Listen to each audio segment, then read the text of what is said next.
Municipality 22వ ward BRS అభ్యర్థి వడ్ల మహేశ్వరి వీరేశం గెలుపును కాంక్షిస్తూ ఆ వార్డులో ఇంటింటి ప్రచారం నిర్వహించారు.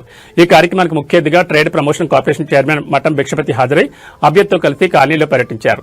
ఈ సందర్భంగా మఠం భిక్షపతి మాట్లాడుతూ 22వ వార్డులో నేడు కనిపిస్తున్న సీసీ రోడ్లు, డ్రైనేజీలు, వీధి దీపాలు మరియు మంచినీటి సరఫరా వంటి పనులని గత బీఆర్ఎస్ ప్రభుత్వ హయాంలో ఎమ్మెల్యే చింతా ప్రభాకర్ కృషితోనే జరిగాయని గుర్తు చేశారు. వార్డు అభివృద్దిపై చింతా ప్రభాకర్ కి ప్రత్యేక శ్రద్ధ ఉందని, ఆ అభివృద్ది కొనసాగాలంటే మహేశ్వరిని అత్యధిక మెజార్టీతో గెలిపించాలని కోరారు. కాంగ్రెస్ ప్రభుత్వం గత 2.5 ఏళ్లలో వార్డుకు చేసిన ఒక్క పని కూడా లేదని ఆయన విమర్శించారు. ఎన్నికల ముందు ఇచ్చిన హామీలను కాంగ్రెస్ విస్మరించిందని మండిపడ్డారు. కళ్యాణ్ లక్ష్మితో పాటు తులం బంగారం, విద్యార్థులకు 5 లక్షల ఫీజు కట్, స్కూటీ వంటి హామీలు గాలి కుదిలేస్తారని ఎద్దేవా చేశారు. వృద్ధులకు 4,000 పెన్షన్ ఇస్తామని చెప్పి పాత పెన్షన్ డబ్బులను కూడా సరిగా ఇవ్వడం లేదని ఆరోపించారు. రైతు బంధు సాయం అందక రైతులు అల్లాడుతున్నారని ఆవేదన వ్యక్తం చేశారు. యువనేత చింతా సాయినాథ్ మాట్లాడుతూ వార్డులోని ప్రతి సమస్యపై ఎమ్మెల్యేకి పూర్తి అవగాహన ఉందన్నారు. కాలనీ వాసుల సమస్యలు తీర్చే బాధ్యతను తాను స్వయంగా తీసుకుంటానని, అభివృద్ది పనులకు పూర్తి సహకారం అందిస్తానని హామీ ఇచ్చారు. అభ్యర్థి వడ్ల మహేశ్వరిని కారుగుర్తుపై ఓటు వేసి గెలిపించాలని విజ్ఞప్తి చేశారు.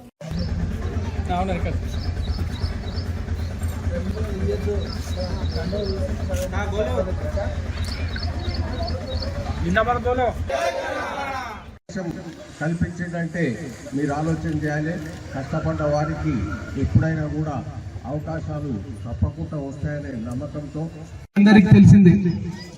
మనం ఈరోజు ఈ కార్యక్రమానికి వచ్చినటువంటి పెద్దలందరూ అన్ని విషయాలు మనకు వివరంగా తెలుపుతారు. ఇక్కడ ఉన్నటువంటి గ్రహించి రేపు మన దగ్గరికి ఎవరైనా సరే వచ్చి ఓటు అడిగేటువంటి వ్యక్తులకు మనం ప్రశ్నించాల్సినటువంటి సందర్భం మనం గుర్తు చేసుకొని వారిని ప్రశ్నించాలి. ఈనాటి ఈ కార్యక్రమంలో మీ అందరికి తెలిసిన విషయం ఏంటంటే, గతంలో మనకు మంచినీటి సమస్య ఉండేది. కాంగ్రెస్ ప్రభుత్వం 10 సంవత్సరాలు అధికారంలో ఉండే గతంలో ఒక్క రోజు కూడా మనకు మంచినీరు అందించినటువంటి మనం చూడలే. కానీ కేసీఆర్ గారు మన ఇంటికి ఒక నల్లా తీసుకొచ్చి మన ఇంటి దగ్గర ప్రతిరోజు తప్పించి రోజు మనకు మంచినీళ్ళు తీసుకొస్తున్నాడు. ప్రతిరోజు మనం కేసీఆర్ నీళ్ళని మనం తాగుతా ఉన్నాం. మన కాలనీకి సంబంధించిన ప్రతి రోడ్డు దాటితే ప్రభాకరన్ ఉంటాడు. ప్రభాకరన్ ఆశీర్వాదంతో వీరేశం ఈ వార్డు 100% తొందరలోనే అద్భుతమైన కాలనీగా తీర్చిదిద్దని ఆశిస్తా ఉన్నాను.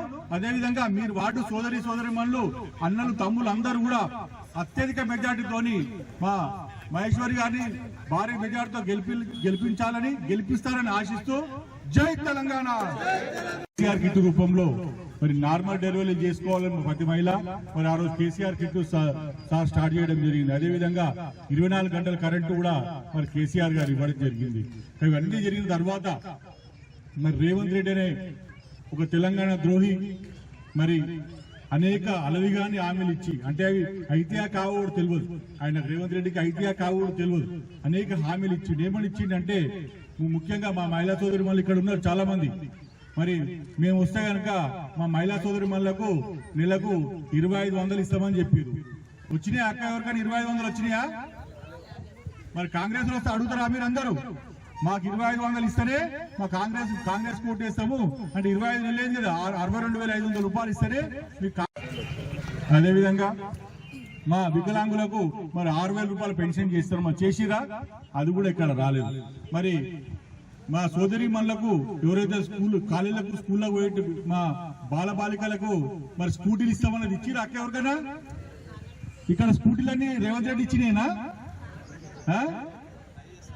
అదేవిధంగా అనేక కార్యక్రమాలు అనేక విషయాలలో కూడా మరి రేవంత్ రెడ్డి జూటా మాటలు చెప్పి ఆ రోజు ఓట్లు వేసుకొని మరి రేవంత్ రెడ్డి ప్రభుత్వం ఏర్పాటు చేసింది. ప్రభుత్వం వచ్చిన తర్వాత మీరు 10 ఏళ్ళలో చూసిరు. ఈ 2 ఏళ్ళ ప్రభుత్వం ఎట్టుందో చూడు. కొత్తగా ఏమైనా వచ్చిందా? కొత్తగా గలీలు ఏమైనా రోడ్లు వేసిరా? కొత్తగా మోరీలు ఏమైనా కట్టిర్రా? ఎవరున్నప్పుడు చేసిరు పనులన్నీ? మన మున్సిపాలిటీలో ఎందుకు ఓటేయాలని నేను చెప్తా. ఎందుకు ఓటేయాలి వాళ్ళకు అంటే, మరి వీళ్ళకి అవకాశం లేక ఈ వార్డులో ఎస్టీ ఉండడం వల్ల మరి ఈ పక్క వార్డు 8వ వార్డుల మరి మహేశ్వర్ గారు ఇంత ముందు కంటెస్ట్ చేసిరు. అక్కడ భారీ మెజార్టీతో గెలిచిన తర్వాత పక్క వాడైనా సరే కూడా వాళ్ళందరూ కలిసి మరి వీరేశం గారిని ఆశీర్వదించి వాళ్ళు గెలిపించి 8వ వార్డు వాళ్ళ రుణం తీసుకునేటందుకు మరి వీరేశం మన ప్రభాకర్ అన్న సహకారంతో 4 కోట్ల రూపాయల వర్క్ చేసిండు. అక్కడ 8 కోట్ల రూపాయల వర్క్ చేసిండు. మరి ఆ పక్క వాళ్ళనే అంత అభివృద్ధి చేసినోడు మరి సొంత వాళ్ళని చేస్తాడు చేయడా? మరి ఇసుంటోని మనం గెలిపించుకుందామా లేదా? గెలిపించుకోవాలి. ఇసుంటోళ్ళని గెలిపించుకుంటేనే మనకు రేపటి పనులు అవుతాయి. మళ్ళీ అందులో ఇంకోటి, ఇక్కడ ఎమ్మెల్యే ఎవరు ఉన్నారు? బీఆర్ఎస్ ఎమ్మెల్యేనే ఉన్నాడు కదా, మన ప్రభాకర్ అన్ననే ఉన్నాడు కదా. మరి ప్రభాకర్ అన్న ఆశీర్వాదం ఉంటేనే కదా ఈ కౌన్సిలర్ ఈ వార్డులో అభివృద్ధి జరిగేది. మరి వేరే వాళ్ళకి వేస్తే వేరే వాళ్ళకి గెలిచినానుకో ఈ